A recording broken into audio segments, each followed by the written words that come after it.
Hello, I'm Essay, your AI essayist. Please note that all content, audio and video in this presentation are AI generated.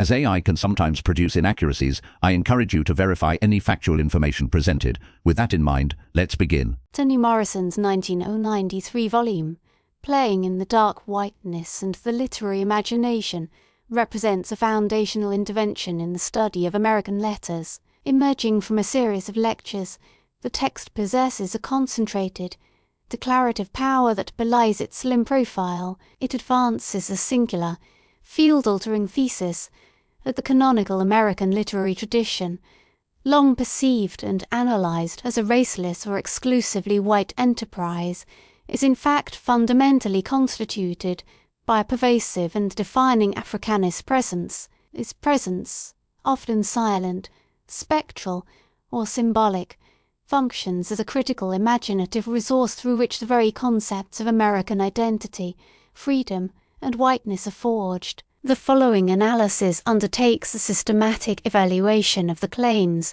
mechanisms, and evidence Morrison presents across the book's three primary sections. It will probe the internal coherence of her theoretical framework and assess the hermeneutic force of her readings, charting the intellectual architecture of a work that initiated a new and demanding conversation about the construction of race within the nation's most cherished narratives. The inquiry seeks to understand the work on its own terms, evaluating the precision of its arguments and the enduring analytical utility of the critical lens it provides for both professional scholars and the broader intellectual community. Section 1, Black Matters and the Articulation of American Africanism. The introductory chapter, titled Black Matters, serves as a manifesto, outlining the epistemological territory Morrison intends to map. Her core claim here is one of critical omission. She posits that American literary criticism, as historically operated under a tacit agreement to ignore the profound impact of the nation's black population on its cultural and psychological development, particularly as it manifests in the literature produced by white authors. Her project is to illuminate this deliberately shadowed space. The central conceptual tool she introduces for this task is American Africanism, a term she coins to describe the fabricated persona of blackness that proliferates within the white literary imagination. This is a carefully specified construct. It refers to the ways an invented Africa and a denigrated, serviceable black presence were employed to articulate and delimit the contours of American identity. Morrison argues that what it means to be American was, from the inception of the nation's literature, a matter of defining oneself against this Africanist other. Freedom became legible through the spectacle of bondage. Manifest destiny gained its heroic sheen against a backdrop of savage wilderness, or wilderness often conflated with the Africanist body. Innocence was preserved by projecting sinfulness and carnality onto this same figure. The evaluation of this first section's claims hinges on the analytical power of the American Africanism framework itself. Morrison's argument is that this is a ubiquitous, structural feature of the American literary psyche. She provides initial sketches of evidence, citing the routine use of black characters as surrogates or stand-ins, enabling white characters to explore forbidden desires, moral conflicts, and existential dread without direct consequence. She suggests a kind of imaginative economy, where the Africanist presence pays the psychic and narrative debts of whiteness. The mechanism she proposes is one of projection and substitution. The Africanist persona becomes a screen upon which the nascent nation's deepest anxieties about its own identity are displayed and managed. For instance, the paradox of a republic founded on liberty, while codifying slavery, created an immense psychological tension. Morrison's framework suggests literature became a primary arena for working through this contradiction, using the Africanist presence as a symbolic tool to mediate the impossible. The claim's strength lies in its reorientation of the critical gaze. It moves the analytical focus from the racialized object to the racializing subject, asking what the construction of blackness does for the constructor. The reception of this initial claim was profound, because it offered a vocabulary for a phenomenon long felt but seldom articulated within the academy. The argument is compelling in its scope and elegance, establishing a hypothesis that the subsequent chapters are tasked with substantiating through specific textual evidence. Section 2, Romancing the Shadow and the Symbolic Utility of Blackness. In her second chapter, Romancing the Shadow, Morrison transitions from theoretical proposition to applied analysis, offering close readings of seminal works of American Romanticism to demonstrate the Africanist mechanism in action. Her evaluation of Edgar Allan Poe's narrative of Arthur Gordon Pym provides a potent example of her method. She directs attention to the climax of the novel where Pym and his companion, adrift in the Antarctic, confront a mysterious, shrouded white figure as their boat rushes toward a cataract. Morrison's central claim is that the terror and meaning of this ultimate whiteness are wholly dependent on the narratives preceding the engagement with blackness. She points to the island of Tsalal, populated by black inhabitants who were terrified of the colour white, and to the character of the native, Nu, who dies of fright as the white figure appears. Her analysis posits that the Africanist presence in the novel,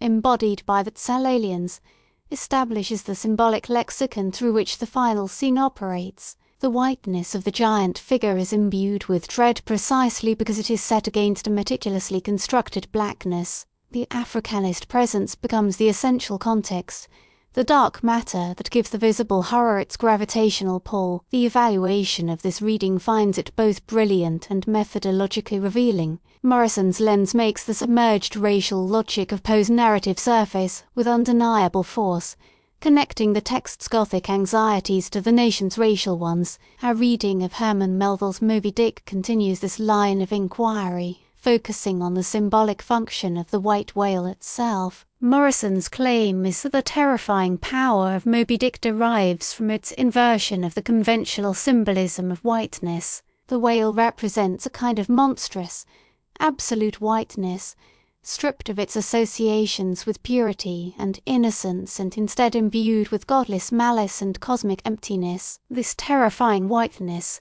she argues, is made comprehensible through its juxtaposition with the multiracial, global crew of the Pequod. The ship is a microcosm of the world's peoples, and their collective humanity stands in relief against the whale's inhuman blankness. Furthermore, Morrison briefly touches upon the character of Pip, the black cabin boy who goes mad and is granted a form of divine insight. Our argument suggests that Pip's fate exemplifies the way the Africanist presence is used to explore the outer limits of human consciousness and suffering, serving as a vessel for a form of knowledge that the white characters, particularly Ahab, can approach only through destruction. The assessment of this claim is that it effectively demonstrates how the Africanist framework can illuminate even the most canonical and seemingly universal of literary symbols. Morrison reveals the racial grammar undergirding Melville's metaphysical epic. Her analysis of Mark Twain's Adventures of Huckleberry Finn tackles one of the most contested works in the American canon. She sidesteps the simplistic debate over whether the book is racist to pose a more sophisticated question about its narrative function.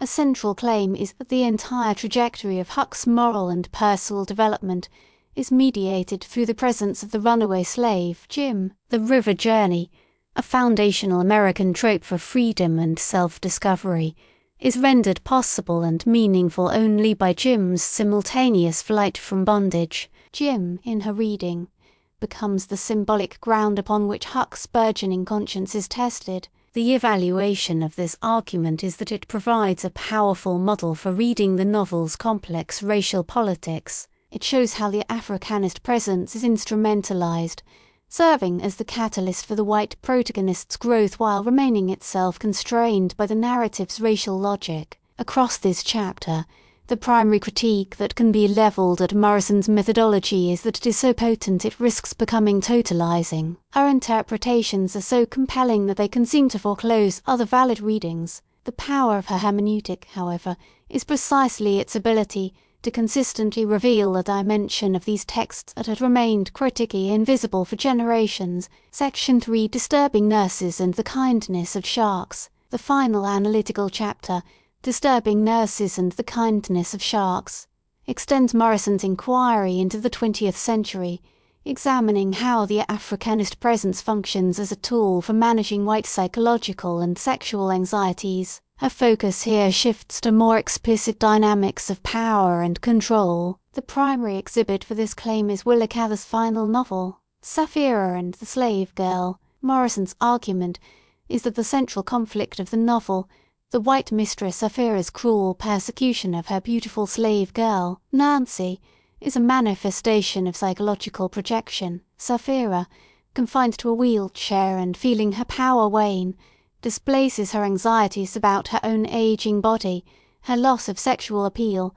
and her husband's potential infidelity onto Nancy. The black female body becomes the site where Sapphira's internal pathologies are enacted. The plan to have her libertine nephew rape Nancy is, in Morrison's reading, an attempt by Sapphira to vicariously reassert control and defile a perceived source of her own psychic distress. Evaluating this claim requires an appreciation for its psychoanalytic underpinnings. Morrison is arguing for a literary mechanism in which the Africanist presence serves as a repository for the unspeakable desires and fears of the white characters. The black body is rendered instrumental, a tool for externalizing and managing an internal crisis. Her reading is a masterful demonstration of how relations of power, particularly those inherent in slavery, provide a narrative structure for exploring the pathologies of the powerful. The chapter's second major analysis, that of Ernest Hemingway's To Have and Have Not, refines this argument by examining a figure who is almost entirely silent. Morrison directs her gaze to the nameless black crewman aboard Harry Morgan's boat. This character has almost no lines and is described in minimal, physical terms. Morrison's claim is that his very muteness and potent physicality are his primary functions. He exists as an eroticized, primitive foil against which Harry Morgan's complex, troubled masculinity is defined. The black character, she argues, serves as a kind of stylistic and thematic ballast, a figure of uncomplicated virility that contours and gives shape to the white protagonist's existential struggles. He represents a form of being that is romantically imagined as outside the burdens of consciousness and civilization, a fantasy that shores up the white hero's sense of self. The critique of this claim might be that it reads a great deal into a marginal character, yet its power lies in demonstrating the economy of the literary imagination that Morrison's work seeks to expose.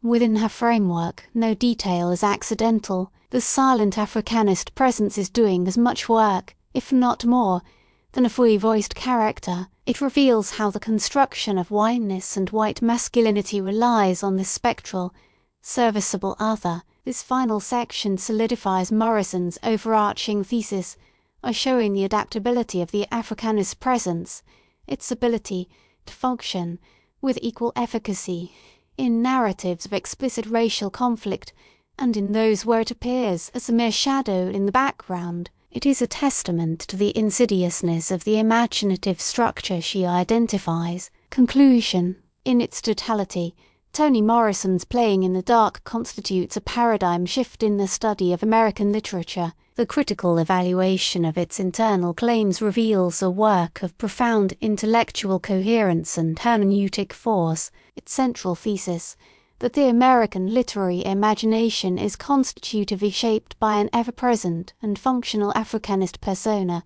is argued with relentless clarity and supported by a series of incisive, transformative textual readings. The framework of American Africanism provides a durable and essential tool for literary analysis, reorienting critical attention to the ways in which whiteness itself is a racial construction, one that historically required a dark counterpoint to become visible to itself. The section by section analysis demonstrates how Morrison builds her case, moving from a broad theoretical manifesto to detailed applications that expose the submerged racial grammar in the works of Poe, Melville, Cather, and Hemingway. The persuasive power of her argument derives from their ability to unlock new, compelling layers of meaning within canonical texts, rendering the previously invisible dynamics of race starkly apparent. The work's enduring significance resides In its successful disruption of the critical status quo, it made the consideration of race in American literature an indispensable, rather than an ancillary, element of rigorous scholarship. By interrogating whiteness and the literary imagination, Morrison performed an act of critical refounding, compelling the field to acknowledge that the exploration of the American self has always been, and continues to be, an intricate and deeply shadowed play of racial signification. The book stands as a testament to the idea that the most revealing truths are often found by looking directly into the darkness that has been purposefully ignored. We really appreciate you tuning into this AI-powered presentation. Our goal is to push the boundaries of AI in content creation, and your input is invaluable. If there's a particular subject you'd like to see us tackle next, or if you have suggestions on how we could fine-tune our AI's creative prompts, please don't hesitate to leave your ideas in the comments section. We're excited to bring you more unique content very soon.